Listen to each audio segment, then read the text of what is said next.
बेटा ध्यान दो, आप लोगों को कल दो मैंने अभी गुण जो अपन पढ़ेंगे ना 4, अरे बात नहीं लड़के, उनमें से 2 गुण कंप्लीट हो गए। ये ज्यामितीय समावेशता भी पूरी हो जाएगी। फिर ऐसा वैसा सहम अपन प्रकाशिक समावेशता के लिए भी समझेंगे।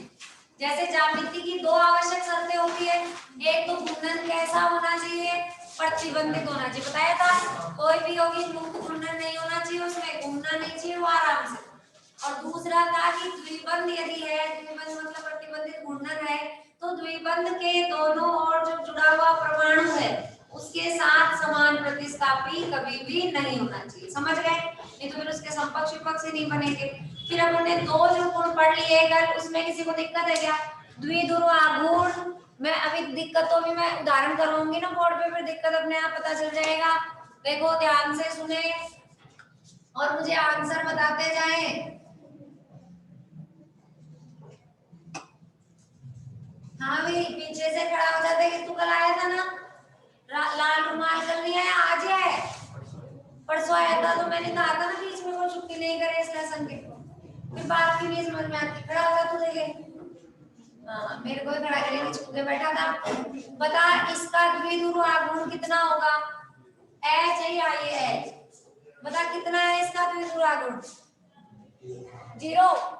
क्यों है 0? इसका द्विध्रुव आघूर्ण विनोद आंसर दे रहा है उधर से 0। बेटा इसका म्यू 0 क्यों है मैंने ये पूछा है। पड़ोसी खड़ा हो जा, बता इसका द्विध्रुव आघूर्ण 0 क्यों है? कारण भी बताए, पूछ लिए उदाहरण आ जाए, मान ली परीक्षा में कहते हैं द्विध्रुव आघूर्ण का मान 0 है, क्यों क्यों है?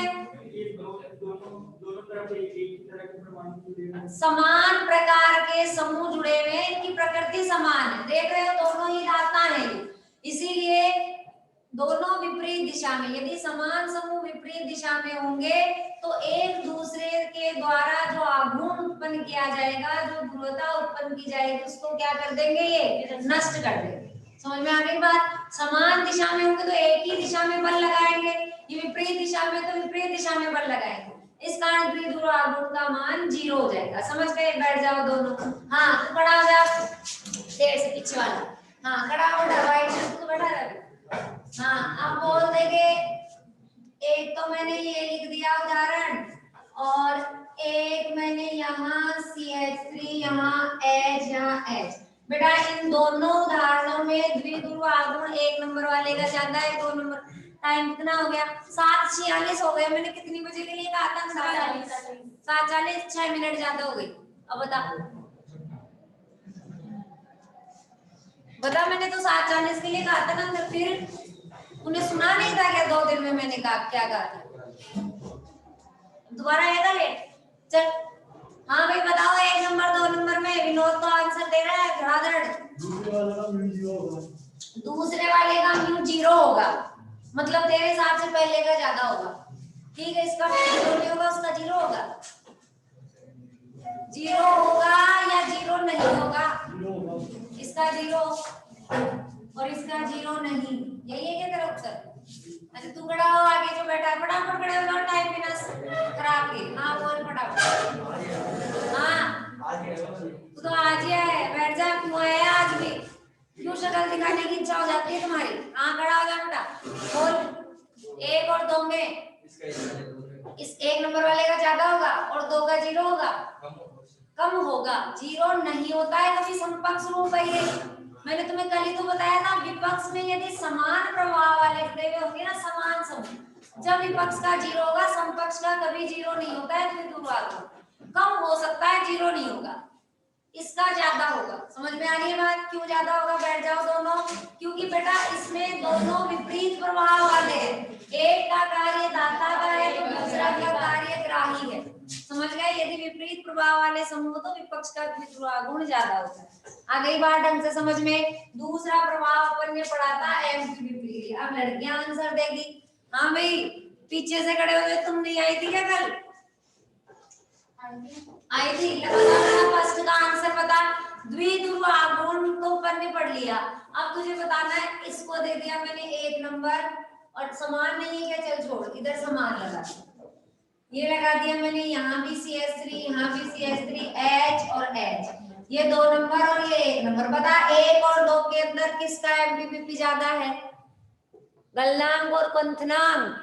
फर्स्ट वाले का कम है, सेकंड वाले का ज्यादा है। सेकंड वाले का गलनांक क्वथनांक ज्यादा है, क्यों? इसका ज्यादा बताया ना तुमने ये। हाँ, क्यों है बेटा ज्यादा? विपक्ष का गलनांक क्वथनांक समपक्ष की तुलना में ज्यादा होता है, पढ़ा था तुमने। क्यों ज्यादा होता है? क्योंकि विपक्ष के अंदर समपक्ष की तुलना में बंध क्या होते हैं? प्रबल होते हैं। समझ में आ रही है बात? इसमें दुर्बल वान डेर वाल्स बंध होते हैं, जबकि इसके अंदर प्रबल वान डेर वाल्स बंध होते हैं। अभी अपन हाइड्रोजन बंध नहीं कह सकते, क्यों? क्योंकि हाइड्रोजन बंध तो एक प्रबल विद्युतऋणी तत्व है। यदि यहाँ अम्लीय समूह लगा हुआ होता जब हाइड्रोजन बंध बनता। समझ में आ रही बात? अपन विपरीत दिशा में तो अपन केवल आकर्षण बोलेंगे कि इसका एक भाग दूसरे कोई अणु आएगा उसके साथ जुड़ेगा, वो आकर्षण प्रबल वान डेर वाल्स बंध का भी हो सकता है। इसका आकर्षण इस समपक्ष की तुलना में सदैव प्रबल होगा। समझ में आ गई बात? बैठ जाओ, ठीक है। आज फिर एक नया प्रभाव, 2 हो गए कंप्लीट। किसी को दिक्कत है क्या? नहीं है। अब वो रहे दोनों उदाहरण, घर वाले में भी बताएंगी लड़कियां। हाँ बेटा तू खड़ी हो जाए इधर, ये छोटी सी गुड़िया, बता दो, बता फर्स्ट और सेकंड के अंदर किसका MPPP ज्यादा है? फर्स्ट वाले का। फर्स्ट वाला संपर्क है विपक्ष। अच्छा, फर्स्ट वाले का है, क्यों? क्योंकि ये विपक्ष है इसलिए। हाँ, इधर आगे खड़ी हो जा, तू खड़ी हो जा, फटाफट बता इन दोनों में MPPP किसका ज्यादा है? आज विनोद बड़ा ध्यान से पढ़ी। महिमा तूने इसका आंसर दिया है क्या कि फर्स्ट का ज्यादा होगा? हाँ भाई बताओ किसका ज्यादा होगा दोनों में? क्यों? सेकंड का क्यों होगा ज्यादा? इसका तुमने ज्यादा बताया, उसने इसका ज्यादा बताया, तो कारण भी तो पता होना चाहिए। हर बात के पीछे कोई कारण भी तो है। निशा खड़ी हो, बता फर्स्ट और सेकंड। फर्स्ट का ज्यादा है, क्यों बेटा? अच्छा देखो, एक बात बैठ जाती है ना दिमाग में जब भी इसका ना सेकंड का है, क्यों? क्योंकि समपक्ष और इसमें दुर्बल वान डेर वाल्स बंध है इसलिए। नहीं, फिर बताओ। इसका नाम केमिस्ट्री है, मैंने पहले कह दिया था। जहां नियम कहता है ना वहां नियम नहीं लगता है कभी। नियम कहता है, हाँ आज तू आज इतनी जल्दी कैसे आ गया? आज ही आया क्या? कल आया था तो कल तुझे टाइम का कुछ बताया था कि मैंने सिस्टम तो बाहर हो, फिर तुम्हें आता पता ही नहीं है। देख टाइम देख, साथ क्या हो रही है, तुम्हें शर्म ही नहीं आती है कुछ। मैंने कह दिया था 7:40 के बाद में मेरी क्लास में एंट्री मत लिया करो, किसी हालत में बाहर खड़े रहा करो, अंदर आके मेरा दिमाग मत सताया करो तुम, फिर तुम्हें बात नहीं समझ में आती। और कौन है तेरे साथ ही पड़ोसी? तू तो कल ही आया था, तू तो रोज आ रहा है ना, तू तो कल 10 मिनट जल्दी आ गया था बल्कि। क्या हो गया? लेट तो रोज होगा, तो आदत सुधरेगी नहीं तुम्हारी। एक दो दिन क्लास से बाहर नहीं रहोगे। बैठ जाओ दोनों भाई, बैठ के पढ़ो आराम से बाहर। अनेक विनोद दे रहा है, विपरीत प्रभाव वाले समूह होने के कारण। ये विनोद का आंसर है। और यहाँ बैठते हो ना गधे, दिमाग नहीं लगाते बिल्कुल, तुम्हें पता नहीं है मैंने क्या कहा था। नियम कहता है कि यदि विपक्ष का गलनांक क्वथनांक ज्यादा होता है कब? जब समान प्रभाव वाले समूह विपरीत दिशा में लगे होंगे। तो प्रबल वान डेर वाल्स बंध के कारण, क्योंकि उनका बंध समपक्ष की तुलना में प्रबल होता है, समझ गए। परंतु यदि विपरीत प्रभाव लग जाए ना, ये देखो ये विपरीत प्रभाव, जब बेटा विपक्ष के गलनांक क्वथनांक की समपक्ष की तुलना में कम हो जाएंगे। आ गई बात ढंग से समझ में? क्यों? क्योंकि इनका प्रभाव जो है ना समान नहीं है, विपरीत है। समझ में आ रही बात? एक बंध बनाएगा तो दूसरा बंध को क्या करेगा? वियोजित करेगा, तोड़ेगा। समझ में आ रही है? उनका दोनों का प्रभाव एक जैसा ही था, या तो बंध बनाएंगे या बंध तोड़ेंगे। तो बंध को तोड़ने के लिए कह दो चाहे बनाने के लिए कह दो, ऊर्जा की अधिक आवश्यकता होती है। जबकि यहाँ उल्टा है सिस्टम, ये कार्बन को इलेक्ट्रॉन देगा जबकि ये उस इलेक्ट्रॉन को खींचेगा ताकि बंध टूट जाए। तो हमें कहाँ ताप लगाना पड़ेगा बताओ? इधर बंध बन रहा है, उधर बंध टूट रहा है, अपने आप ही काम हो रहा है। तो तापमान कम, ऊर्जा कम, गलनांक बंधनांक के मान भी कम हो जाएंगे। समझ में आ रही है बात? इतना कंफ्यूजन होने की जरूरत नहीं है, बैठ जाओ। ये उदाहरणों से आएगा, ये पाठ तो बहुत सरल है, परंतु इसके एग्जाम्पल एग्जाम में ऐसे आ जाते हैं कि तुम्हारा सिर घूम जाता है। दो ही बातें ध्यान रखो, म्यू व्युत्क्रमानुपाती होता है एमपी और बीपी का। म्यू किसका जीरो होता है ये बात तो हमें पता है कि जो विपक्ष रूप होता है जिसमें एक जैसे समूह लगे हुए हैं, इधर हाइड्रोजन इधर हाइड्रोजन इधर मैथिल इधर मैथिल, एक जैसे भी समूह हो सकते हैं या एक जैसे प्रभाव वाले भी हो सकते हैं। जैसे मैथिल लगा दिया एथिल लगा दिया तो दोनों अलग अलग, लेकिन प्रभाव तो समान ही है दोनों का, दोनों ही दाता होते हैं, हो सकता है दोनों ग्राही भी लगा दे। यदि समान प्रभाव वाले जुड़ गए तो उनका मान विपक्ष के लिए जीरो होगा।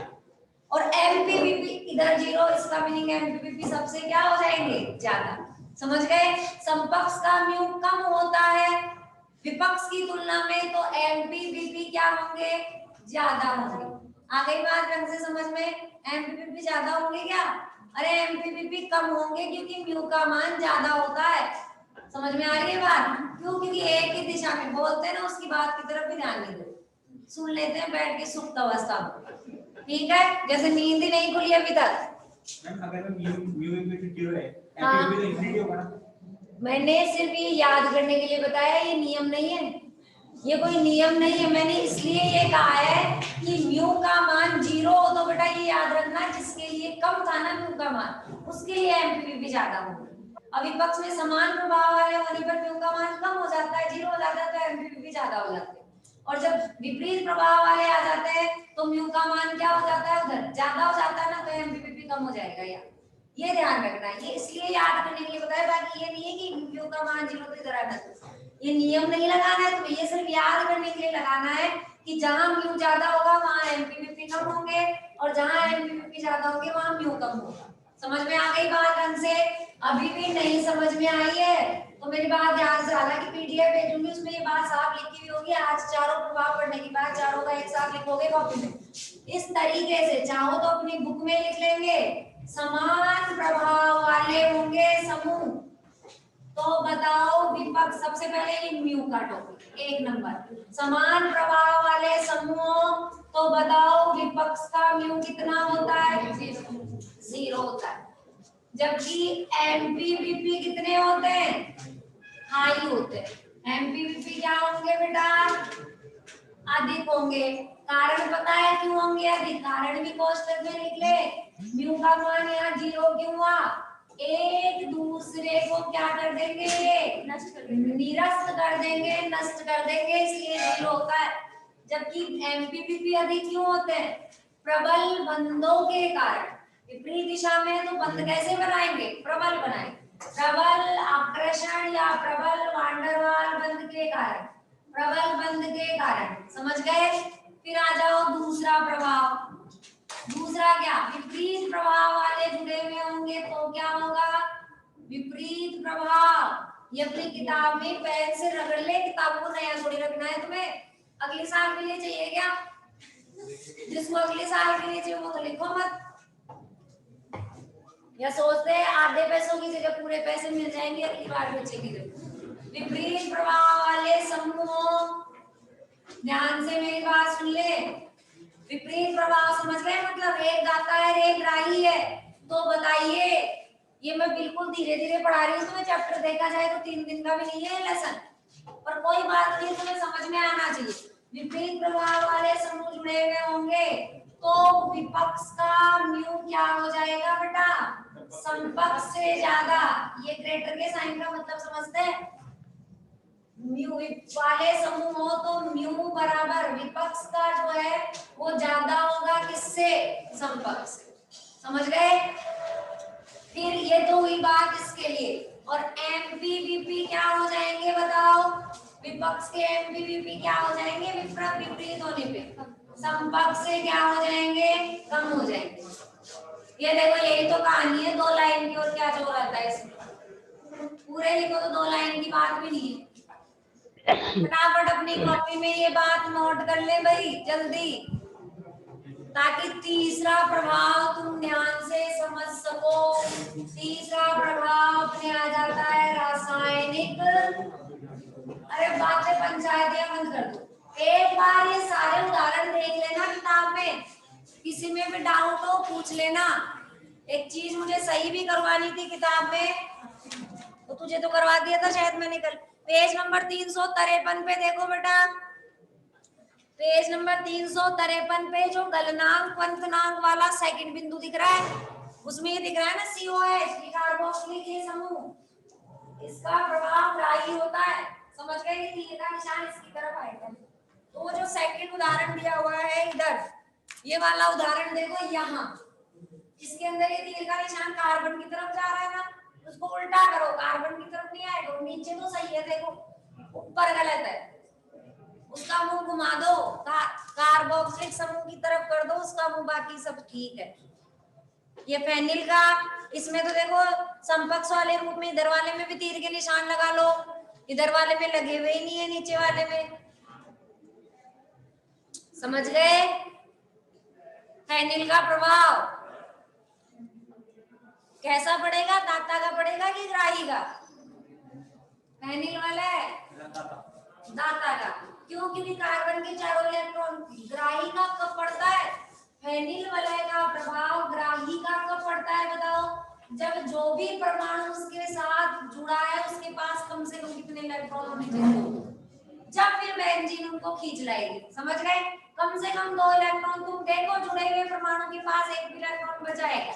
4 होते, 4 दे रखे हैं उसने, तो इसीलिए प्रभाव उसका दाता नहीं ग्राही का पड़ेगा। समझ गए? ग्रहण करेगा वो उल्टा इसके इलेक्ट्रॉन। वो दाता का प्रभाव का मतलब और ग्राही का प्रभाव समझ में तो आ गया है सबको, प्लस आई और माइनस आई प्रभाव। अब समझेंगे अपन, तीसरा पॉइंट आ जाता है बेटा अपना रासायनिक क्रियाशीलता। ध्यान से सुने, एक चीज हमेशा ध्यान रखें, जिसकी क्रियाशीलता ज्यादा होती है उसका स्थायित्व क्या होता है? कम होता है। जो ज्यादा क्रिया करेगा कभी इस अणु के साथ कभी उस अणु के साथ, इसका मतलब वो स्थायी नहीं है। कोई भी यौगिक जिसकी क्रियाशीलता ज्यादा होती है उसका स्थायित्व उतना ही क्या होता है बेटा? कम। क्योंकि स्थायी का मतलब ये हो गया कि वो स्थायी हो चुका है, वो किसी से क्रिया नहीं करेगा। तो अपन देख रहे हैं रासायनिक क्रियाशीलता, मतलब रासायनिक अभिक्रियाओं के प्रति देखिए संपक्ष ज्यादा क्रियाशील है, विपक्ष ज्यादा क्रियाशील है, ये अपन देखेंगे। मैंने इसके लिए एक छोटा सा प्रैक्टिकल करके देखा। क्या किया मैंने? मैलेइक पढ़ा है तुमने? मैलेइक किसको कहते हैं बेटा? ये मैलेइक होता है समपक्ष रूप, इसका नाम होता है मैलेइक। समझ गए? जब मैंने मैलेइक अम्ल को 140 डिग्री सेंटीग्रेड पे गर्म किया, समझ में आ रही है बात? ध्यान से सुने मेरी बात। 140 डिग्री सेंटीग्रेड पे गर्म किया तो यहाँ का OH और यहाँ का H क्या बाहर निकल गया? H2O। इधर देखो, इधर भी C डबल बॉन्ड O है, ये ऐसे लिखते हैं ना अपन इसको, C डबल बॉन्ड O ऐसे लिखा जाता है। इधर भी ये हो गया C डबल बॉन्ड O। अम्लीय समूह ही कार्बोनिल समूह पाया जाता है इसमें। ये H2O बाहर चला गया, बीच में रह गई ऑक्सीजन, दिख रही है ऑक्सीजन, ये ऑक्सीजन आ जाएगी दोनों के बीच में इस तरीके से। ये C डबल बॉन्ड हो गया, इधर C डबल बॉन्ड हो गया, यहाँ आ गई तुम्हारी ऑक्सीजन और बाकी इधर H और यहाँ H। मैंने क्या देखा, क्या है ये मैलेइक एसिड से बनने वाला मैलेइक एनहाइड्राइड। अगली बार ढंग से समझ, मैलेइक एनहाइड्राइड है। एनहाइड्राइड ध्यान देंगे किसको कहते हैं? C double bond O C double bond O, ये रहा एनहाइड्राइड का बॉन्ड, तो यही तो है देखो एनहाइड्राइड। समझ गए? तो 140 डिग्री सेंटीग्रेड पे गर्म करने से ही एनहाइड्राइड बन गया। जबकि फ्यूमेरिक अम्ल क्या होता है? फ्यूमेरिक अम्ल इसका विपक्ष रूप होता है फ्यूमेरिक अम्ल। ये देखो, ये इसको कहते हैं फ्यूमेरिक अम्ल। अब की बार अम्लीय समूह विपरीत दिशा में लगे हुए, तो मैंने क्या देखा, इसको मैंने 270 डिग्री सेंटीग्रेड पे गर्म किया ना, जब जाकर के क्या बनेगा? मैलेइक एनहाइड्राइड बनेगा। तो इस बात से कुछ समझ में आ रही है कहानी? कि कम ताप के ऊपर ही क्रिया कौन कर गया, समपक्ष। आ रही बात अंत समझ में। इसीलिए अपन कहेंगे कि समपक्ष जो कि कम ताप पे एनहाइड्राइड बना रहा है। तुम कहोगे मैडम क्यों बना रहा है, अरे इसमें एक ही दिशा के अंदर है बंद। अपन ने पहले ये बात पढ़ ली कि समपक्ष के बंध कैसे होते हैं, दुर्बल, और जिसका बंध दुर्बल होता है वो आसानी से टूट जाता है, जबकि विपक्ष के बंध होते हैं प्रबल। जितना बंध प्रबल होगा तापमान उतना बढ़ाना पड़ेगा, स्थायित्व तो उतना ही क्या होगा, ज्यादा होगा। समझ में आ रही है बात। इसमें देखो दोनों एक ही तरफ के, तो यहाँ से तुरंत H2 निकल जाएगा, जबकि इसमें से H2 निकल सकता है क्या, पहले फ्यूमेरिक अम्ल बदलेगा किसमें, मैलेइक अम्ल में। ये पहले मैलेइक अम्ल में बदलेगा जब हम इसको गर्म करेंगे, जब फिर मैलेइक अम्ल में से H2 निकलेगा और मैलेइक एनहाइड्राइड बनेगा, जब ये तापमान ज्यादा चाहिए। तो इसीलिए ध्यान रखें बेटा, समपक्ष जो होता है रूप उसकी क्रियाशीलता ज्यादा होती है। समझ गए, कारण पूछ रहे तो ये चीज ध्यान रखो। तुमने गलनांक और गुणांक में ही ये बात पढ़ ली थी कि समपक्ष जो रूप होता है उसके बंध दुर्बल वाल्डरवाल बंध होते हैं। इस कारण कम तापमान पे आसानी से टूट जाएगा, और जो जल्दी टूटेगा ना क्रियाशीलता उसी की ज्यादा होगी। समझ गए, जिसको ज्यादा तापमान दिया मतलब वो स्थायी था, तो इसलिए वो आसानी से टूटेगा, नहीं तो उसकी क्रियाशीलता भी कम होगी। आ गया उदाहरण ढंग से समझ में। एक ही एग्जांपल है अपने मैलेइक अम्ल और फ्यूमेरिक अम्ल का। क्रियाशीलता में स्पष्ट चीज ध्यान रखें कि समपक्ष रूप की क्रियाशीलता विपक्ष की तुलना में अधिक होती है। कारण है कि समपक्ष के अंदर दुर्बल वान वाल बंध पाए जाते हैं, जो कि आसानी से वियोजित हो जाएंगे, क्रियाशीलता बढ़ जाएगी। समझ ले, ये थर्ड पॉइंट कंप्लीट हो गया। ठीक है, उसके बाद आ जाओ लास्ट पॉइंट है अपना फोर्थ पॉइंट, हाइड्रोजन बंधन। वो तो मैंने पहले भी समझ लिया, अब दोबारा इसी उदाहरण में समझ लो, मैलेइक में फ्यूमेरिक में। ये मैलेइक अम्ल बना दिया, समझेंगे समपक्ष और विपक्ष में किस प्रकार के हाइड्रोजन बंध बनेंगे। ये देखो यही है मैलेइक अम्ल, तो मैं इसको इस तरीके से लिख लूं, कोई दिक्कत है, इसका C डबल बॉन्ड ऊपर लगा लूं, यहाँ लगा लूं OH, ठीक, कोई फर्क नहीं पड़ता इससे। तो देखो ऊपर आने वाले का ऑक्सीजन, ऑक्सीजन से जुड़ा हुआ हाइड्रोजन, नीचे आने वाले का ऑक्सीजन, हाइड्रोजन बंध का निर्माण होगा। क्या होता है हाइड्रोजन बंध, एक प्रबल विद्युत ऋणी तत्व है। जैसे कि प्रबल विद्युत ऋणी होता है जो अपने वर्ग में सबसे ऊपर आता है, जैसे वर्ग 15 में नाइट्रोजन है, अपने परिवार की केवल नाइट्रोजन, इसके परिवार की केवल ऑक्सीजन, हैलाइड के परिवार का केवल फ्लोरीन F, बाकी अन्य सदस्य कभी हाइड्रोजन बंध नहीं बनाएंगे। समझ गए, तो ये दोनों इस तरीके से, ये देखो ये बन गया हाइड्रोजन बंध।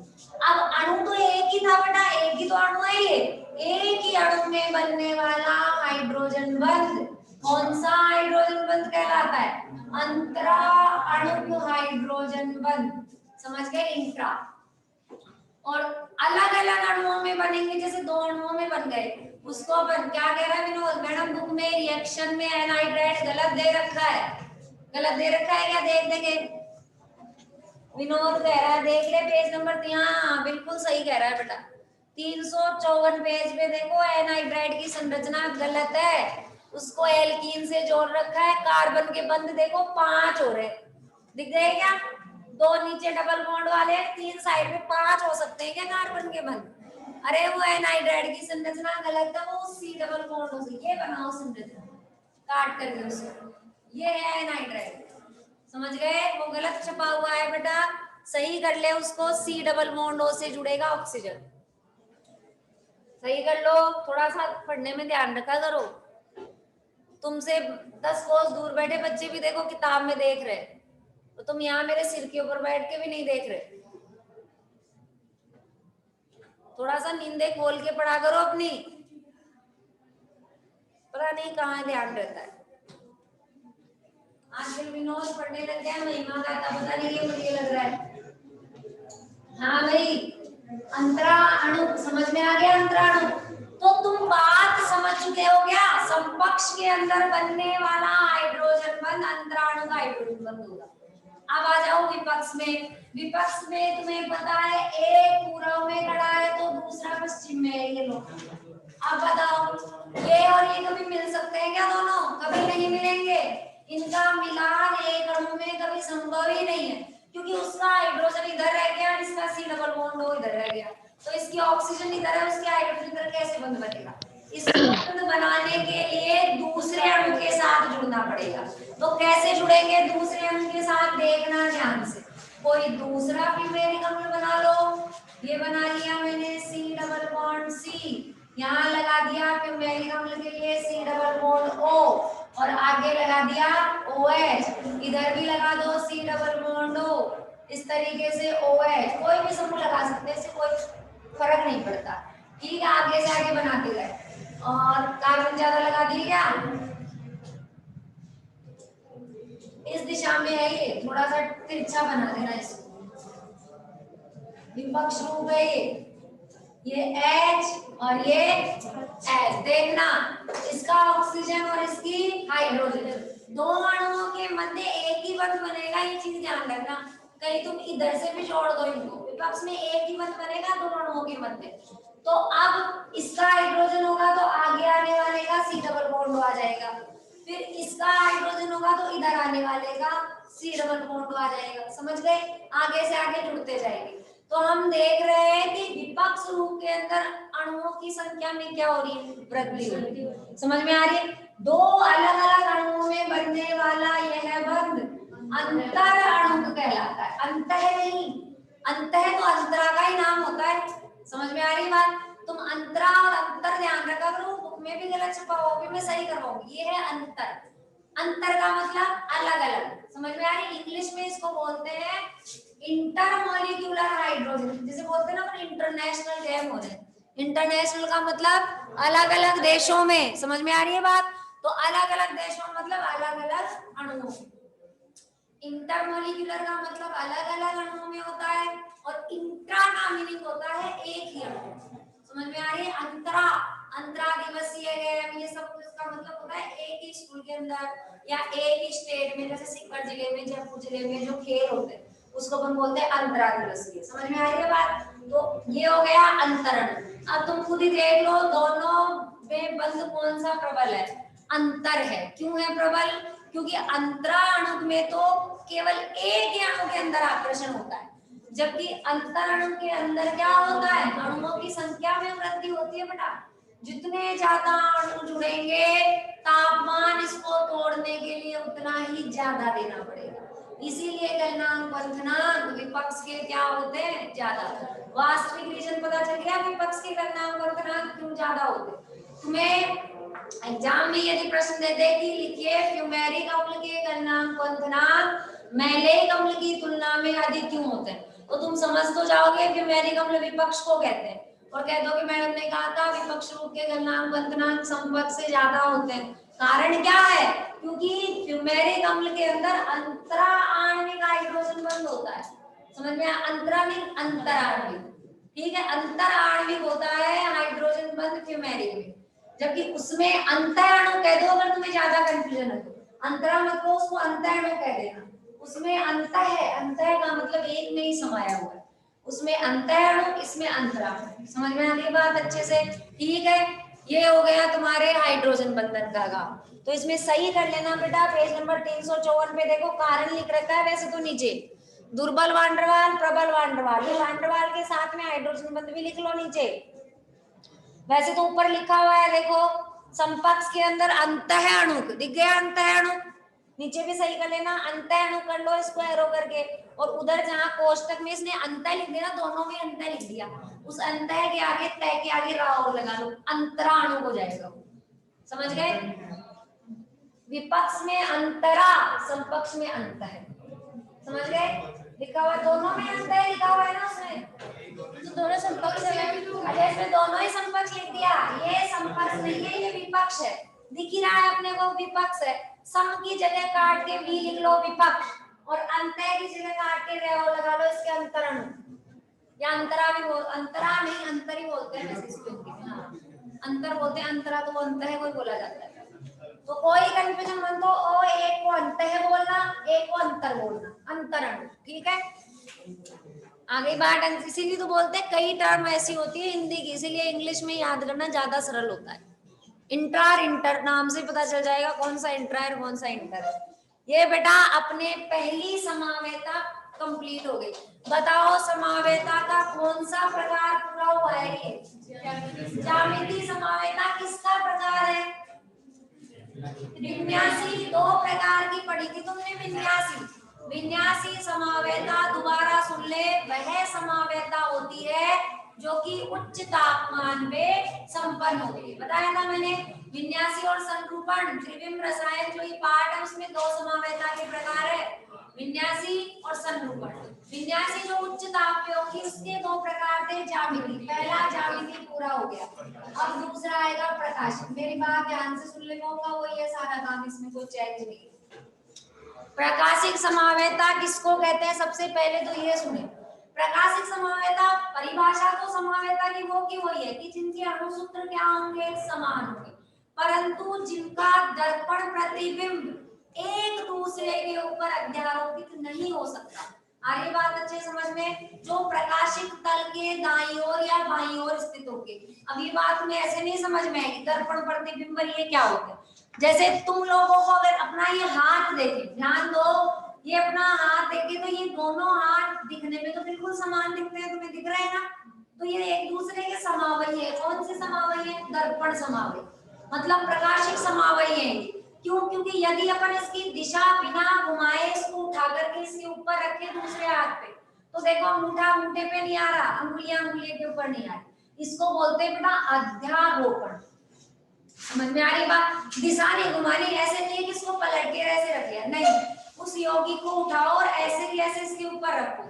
रखते ही अपन देखेंगे कि हाथ, दोनों हाथ जो है मेरे, वो एक दूसरे पर अध्यारोपित नहीं होते। अपने को सेम ऐसा ही काम करना है। एक यौगिक, दो यौगिक अपन बनाएंगे, एक यौगिक को उठाएंगे, बिल्कुल इमेज करेंगे, दिमाग में कल्पना करेंगे, उसको उठा करके दूसरे यौगिक पे रखेंगे, तो वो समान समूह के ऊपर नहीं बैठना चाहिए। समझ में आ गई बात? अंगूठा अंगूठे पे नहीं आ रहा, अंगुली छोटी वाली अंगुली पे नहीं आ रही। इसी गुण को अध्यारोपण का गुण कहते हैं।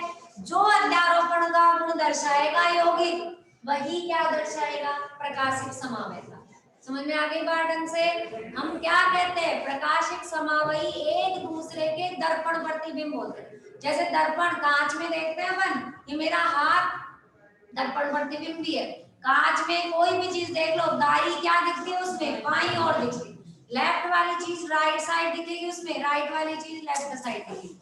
समझ में आ रही है बात? दायां बायां हो जाता है, बायां दायां हो जाता है, कांच में उल्टा दिखता है। बाकी सिर तो तुम्हें सिर की जगह दिखता है ना, पैर तुम्हें पैर की जगह, ये तो नहीं पैर ऊपर दिख रहा है सिर नीचे दिख रहा है, ऐसे होता है क्या? नहीं होता। मतलब जो अणु ऊपर स्थित है वो हमें ऊपर ही दिखेगा, जो नीचे है वो नीचे ही दिखेगा। बस लेफ्ट वाली चीज राइट में हो जाएगी, राइट वाली कहाँ हो जाएगी? लेफ्ट में हो जाएगी। समझ में आ गई ना बात अच्छे से? इसी को बेटा अपन दर्पण प्रतिबिंब कहते हैं। अब देखना, जैसे तुमने ज्यामिति के लिए दो शर्तें पढ़ी थी, सेम वही शर्तें अपन यहाँ पढ़ेंगे दो, वो की वही प्रकाशिक समूह। उसमें तो क्या? प्रतिबंधित गुणन नहीं होना चाहिए और यौगिक के अंदर समान प्रतिस्थापी नहीं होने चाहिए। अब यहाँ दो शर्तें क्या क्या है? नंबर एक शर्त है, जो यौगिक आप बना रहे हैं, ध्यान से सुन ले, जिसमें तुम प्रकाशिक समावेता बनाओगे उसमें एक बात ध्यान रखें, सममिति के तत्व। पहली शर्त है अपनी सममिति के तत्व उस यौगिक में नहीं होने चाहिए। अभी मैं बताऊंगी सममिति के तत्व क्या होते हैं। शर्त नंबर 2, उस यौगिक के अंदर क्या होना चाहिए? किरेट कार्बन होना चाहिए। किरेट कार्बन जानते हैं? जिसकी चारों संयोजकताओं पर अलग अलग समूह जुड़ा हुआ है। समझ में आ रही है बात ढंग से? तो देखो, सबसे पहली शर्त पे चलते हैं, सममिति के तत्व